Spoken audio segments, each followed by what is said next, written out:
This is probably one of the more challenging times I've seen because there's so many things getting thrown at agents all at once. For the last 5 or 6 years, traveling around and from the stage, I've called it the perfect storm. We've just had a lot of things working behind the scenes that are all seem to be coming to fruition right now. So it's a challenging time, and yet I know that every time there's disruption, there's also a great opportunity if you can back up and have the right mindset about it. Welcome to a brand new episode of Vulcan7 Coaches and Mentors, where we bring you some of the best in the industry to share with you their tips and strategies so that you can succeed in this business right now. Now, we know that there's a lot of changes that are coming in the real estate world. Now, the question is, are you ready? Do you know what you need to be doing, what you need to change so that you can thrive in what's going to be happening soon? Well, with that being said, I am so excited to bring on today's guest because we're going to be breaking all of that down. So I'm going to go ahead and bring on our guest, Wayne Frederick. Welcome, Wayne. Well, thank you very much. It's an honor to be here with you today. The industry is, I've been in the real estate industry now for going on 40 years, from salesperson to broker owner to regional director of a major brand to now the consulting work that I do. This is probably one of the more challenging times I've seen because there's so many things getting thrown at agents all at once. For the last 5 or 6 years, traveling around and from the stage, I've called it the perfect storm. We've just had a lot of things working behind the scenes that are all seem to be coming to fruition right now. So Yeah. It's a challenging time, and yet I know that every time there's disruption, there's also a great opportunity if you can back up and have the right mindset about it. Yes, exactly. And that's why I'm really excited to, dive a little deeper in this conversation. But before we get to that, for someone that's watching that maybe is not familiar with you, go ahead and give us a little bit about your background. So I got in the real estate business by default, like so many people seem to still to this day. I originally, you can see the golf stuff behind me. I was originally going to be a golf pro. And I realized that I would work a tremendous number of hours, make no money as an assistant golf pro until finally one day maybe I'd make some money. I decided I didn't want to do that. And so I got in the real estate business. I got in the sales business by default. I was going to go work for my father, who was a developer. And I graduated from college, and my father sold out and said he was going to spend 6 months in Florida. I live in Springfield, Missouri, and he didn't offer to take me with him. And so he said, why don't you get your real estate license till you figure out what it is you really want to do? So that's what I did. After 4 years, I'm done. I can't understand how this business works. It doesn't seem to make any logical sense to me. And so I'm going to quit. And lucky for me, I went to some training, and I got my eyes opened up to the possibilities of actions you could take. I convinced my wife to give me a year to try to figure this out one way or the other. My income at the end of a year went up about 400%, from 50,000 to about 200 grand at 26 years old. And from then I went on to owning a brokerage, actually owning 2 brokerages and building those. I ran a region for a major brand. And then 10 years ago, I started my own consulting company, working with brokers, teams, and agents, basically on the lessons that I learned about myself and what I watch happening with our industry today. And so I have a company called See the Field Consulting. I'm a golfer, so if you've never seen the movie The Legend of Bagger Vance, that's where the title of my company comes from. There's a pivotal scene in the movie. Will Smith and Matt Damon are the actors in the movie. And Will Smith looks at Matt Damon and says, I think it's time. And Matt Damon says, time for what? And he said, I think it's time for you to see the field. And Matt Damon says, I see the field. It's 450 yards long, and it's got a red flag at the end of it. And Will Smith says, that's not it. If you saw the field, you wouldn't be hacking at the ball like you are. And that resonated with me years ago. It resonates with me to this day, that if we really understand who we are and what we will consistently do, everything will fall into place. And for most of us in this industry, we get into this industry. I'm one of the very few. This is all I've ever done. I did this right out of college. That is somewhat of a rarity in the real estate industry. Most people, this is a second, maybe even a third career. And so on the brokerage side, I was able to sit down, and I still do it to this day with people. If we can marry someone's style, things that they're already confident in with a business plan, it works literally every time. And that to me has always been the disconnect in our industry is we think that we need to be doing things that we're not comfortable doing. So many agents say to me, well, Wayne, if I was just more consistent. Well, if you really stop and look at the entirety of your life, you only consistently do the things you're confident in, right? If I'm not confident, I won't go do that regularly. So why don't we design business models for ourselves around the things that we enjoy? And we will be consistent on that, right? And so, and we'll be able to build our confidence up even more in the areas that we need to if we're clear. I call it the 3 C's. So number one, you have to really establish what is it you're really trying to do, right? Number two, and have complete clarity with that. Number two, where do I need to build my confidence in order to manifest that thing that I have in my mind? And then number three, consistency will just happen. It deals a lot with people's behavior styles. It deals with the various options that are out there. As I tell all of my clients and when I speak to people, the cold reality of real estate sales is everything works. It all works. It just, will you consistently do it? And so if we can shred away this theory that we need to be doing a little bit of a lot of things, because if you are lucky and blessed as I am to deal with some really, really cool people in the industry, you figure out that of the 48 to 50 possible ways to do this, the top people are doing 2 or 3. They're doing them very, very well. They're very consistent with their execution, and they have great lives. And then you have all the rest of the agents that are, well, I saw this today, so maybe I ought to try this, or the guy down the hall is doing that, maybe I'll try that. And that just gets us into turmoil.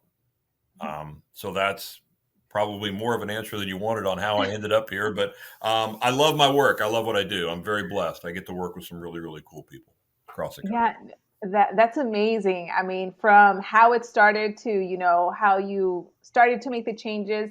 I'm glad that you brought up how you even spoke to your wife. You told her, give me a year, because even recently this week, I was having a conversation with an agent and she said, you know what? My husband is telling me maybe this is not for me, but I'm telling him, no, like 1 more year, I'm going to make this happen. And I think that there's a lot of agents in that position where they have been in this a couple years and it's not going how they thought it was going to be going. I'll be honest with you. It's even worse now than it was when this happened to me. My wife looked at me and said, "Hey, you need to go get like a real job." We had our first child, and she's like, "This is not working. You're always stressed out. You're this, that, and the other." And it was funny because I set 3 rules for myself.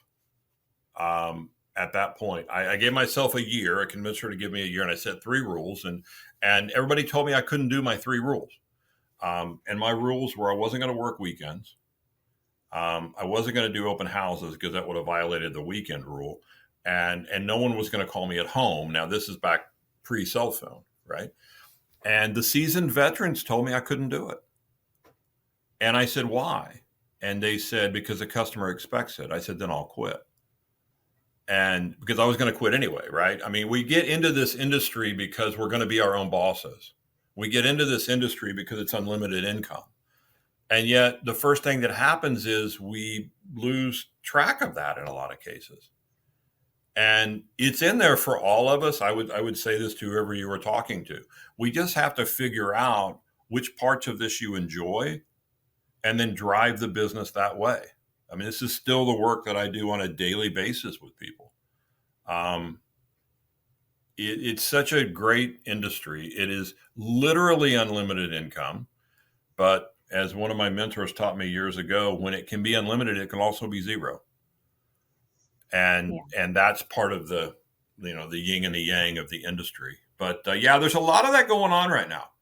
And it's worse now for people because a lot of agents now are coming off of 2020, 21, and 22. And golly, we were so busy. The money was just hitting us. And now we're in the middle of a reset. And it's scary, but if your mindset's correct and if you're doing things consistently, it's going to be okay. It's going to be okay. So for you, you mentioned the three things, right? That you told yourself you're going to do. People were telling you, it's not going to happen. So can you walk us through like that process of how you made it happen and kind of told them, you see, yeah, I did it. So for me, life is, and people laugh at me, but I don't really care at this point. I believe in serendipity. I believe that you're always talking to who you're supposed to be talking to. I do believe you can set your own rules for your life. And I decided to set my rules of no weekends. We had just had our first child. I wanted to be home with my son on the weekend. And I play golf, right? I'm a golfer, so I want to play golf on the weekend. And I'm like, okay, well, if I'm going to not work weekends, I'm going to have to learn how to get on the listing side of this equation. And so I looked at the various options for getting to the listing side. The overall goal was I need to make X number of dollars and I can't work weekends. And so I explored things that didn't work, that I didn't enjoy, and I was wanting just to move on to the next. And for me, my life changed when I started calling expired listings. And I got really, really good at it. And all of a sudden I had a listing inventory. And I had one of the top agents in town and actually in my office came to me one day and she said, do you have a lot of sellers who call you that are disgruntled with their agent? And I said, no. I said, I got 6 listings last month though from people that, needed a new agent. And I said, I get here every morning and I work expireds. And I said, now, if you start doing this, I'm in trouble because you have a track record, right? You have the name, you have the ad dollar. I don't have that. I'll have to go find a new sandbox. And she said, well, don't worry, I'm not going to. She said, I did that. She goes, I just saw that your business is really starting to take off. And I wanted to know what you're doing. She said, I'm really proud of you because most people won't do the work. Well, that obviously filled my tank up, right? And what I've always said to people in our industry is there's always room for talented people in real estate sales. In fact, the marketplace will get out of your way. So many people are like, well, where'd they come from? Right. And that, that talent level or the way that we do this, I talk to my people a lot about the 3 buckets of business. There's 3 buckets in business. The number one bucket is referral, right? So if you get into the real estate business and you know a lot of people, it's just easier to get up and running. But it doesn't mean that you have to know a lot of people to be successful in real estate sales. The second bucket of business is, are you predisposed to go consistently talk to people that you do not know? And that gets into DISC testing and, Myers-Briggs and behavior styles and all of that. But you're wired that way or you're not wired that way. And then the third piece of the puzzle, the third bucket of any business is advertising. And so to me, what we have to start doing is saying, okay, do you know a lot of people? Because if so, here's the game plan for that. If you don't, but you're predisposed to talk to people that you don't know, well, here's the scripts, here's the dialogue, here's the mathematics of that. And if you don't have the first 2, do you have any money? Because we can effectively spend money to get people to contact you that you don't know. But the reality is, if you strike out on all 3 of those, I don't know anybody, I just moved to town, I'm not wired to talk to people that I don't know, and I don't really have any money to put into this, don't do this. Don't be, and I don't mean in real estate, just don't do this because we're just delaying the inevitable. And that was my journey, still been my journey. I love my work. I have my 3-legged stool of life now that I try to run all my decisions through. And I know everybody can do it because I barely got out of college. I'm not that smart. I graduated at 2.1 grade point average because you had to have a 2.0 to play college golf. So I just got barely over the bar. But there's a way life works, right? And if we can kind of get ourselves in flow with that, it'll all take care of itself. Absolutely. And when it comes to your coaching and the students and the agents that you have, obviously, 2020, 21, 22, things were different to what they're now in and the changes that are coming. So how are you helping these agents, or what kind of questions, what are you guys changing in the way that they work? So I think the biggest change that's happened in our industry that we really aren't talking about, okay, it's not this lawsuit thing. That's a bunch of forms. It's not about the new forms. It's the shift in consumer behavior. And it is, and I think it's the biggest issue that agents aren't really dealing with. The stats have been out there forever for us. Absent a strong relationship with a realtor, people now go online. That is a cold reality. They go on the listing side, they go to Google, and we could go down the route of Google business pages and reviews and local service ads. On the buy side, like it or not, they go to the portals. They do go to a Zillow. They do go to these various things. Homes it has their play going on. And the thing that agents need to be focusing on is furthering their relationships with their past clients. And we're horrible at it, because servicing your past clients, staying in flow with your past clients, is a series of routine, mundane tasks. And we're salespeople, and we don't like routine, mundane tasks, right? We like the fun stuff. And because of that, our people are not staying our people, and they're going to portals. This is, to me, the biggest challenge in the industry. Now, we're all focused on this lawsuit thing at this point. That's irrelevant to me. Are you in flow with your people? Do you even know how to get in flow with your people? Do you even know who your people are? Because most agents have a gigantic database of people that they contract sporadically at best. And I made this was my own personal decision years ago to narrow my database down, but deepen with a smaller number of people. It works every single time. And yet we're not really talking about it as an industry. Mm-hmm. And I think it's a tectonic change in the industry. I really do. I think we've just beginning to scratch the surface now of the changes that are going to happen in the industry. Some people won't make it through it. Let's be frank about it. They're not going to make it through it. But there's always room for talent. If you're willing to assess where you are and what you'll really do, it will resonate with your people. Absolutely. Yeah. Now, as we get ready to wrap this up, tell us a little bit more about your coaching, just what agents can expect, getting connected with you and how they can reach out to you. So probably the difference with me is you get me. You don't get handed off to somebody else that kind of talks about my theory. You get me.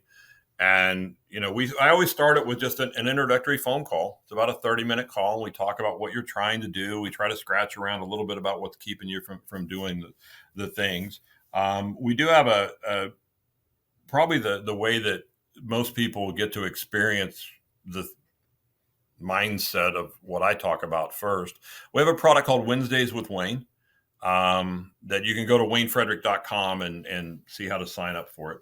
I go live on Zoom every other Wednesday, and it's a live training.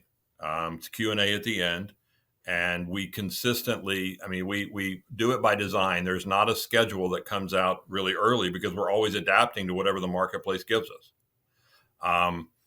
And then there's also my private coaching clients that I talk to every other week. About the specific issues of their businesses, be they a team, be they a broker, be they an individual agent. So WayneFrederick.com is the easiest way to get me, or Wayne at STF, see the field, consult.com, STFconsult.com. Excellent. And we're going to make sure to put your links in the description box below. Awesome. But last question, what would be 2 things that you would tell an agent right now they need to be doing? As one of my clients said the other day, a team leader, he said, "How do we get better?" I said, "We practice. It's the only path. You should practice more." Think of yourself as an elite athlete. The elite athlete spends way more time practicing than they are on the actual playing field. As an industry, we don't practice. Now, and that's because we ultimately think of practice in the two words that strike fear in everyone's heart, and that's the words role playing. Nobody likes to role play. I get it. And yet you're really role playing with real life members of the public if you don't practice. So think of yourself as an elite athlete, read about elite athletes and watch how they do it. And then the second thing is double down on your past client systems. And honestly, if you don't know what that looks like, if it scares you, so many people go, well, I don't want to be creepy, right? I don't want to be bothering these people. We have a methodology to have people take a couple of steps towards you and tell you that, hey, I'm one of your people. Now you can contact me as many times as you want to. But that's the disconnect. So it would be practice more than you've ever practiced. This lawsuit is not about forms, it's about dialogue. It's about processes.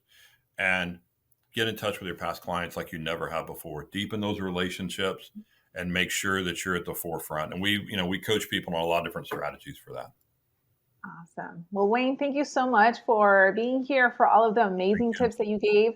Once again, all of Wayne's links will be in the description box below. And with that being said, we'll see you on the next one. Thank you very much for the time. Bye-bye.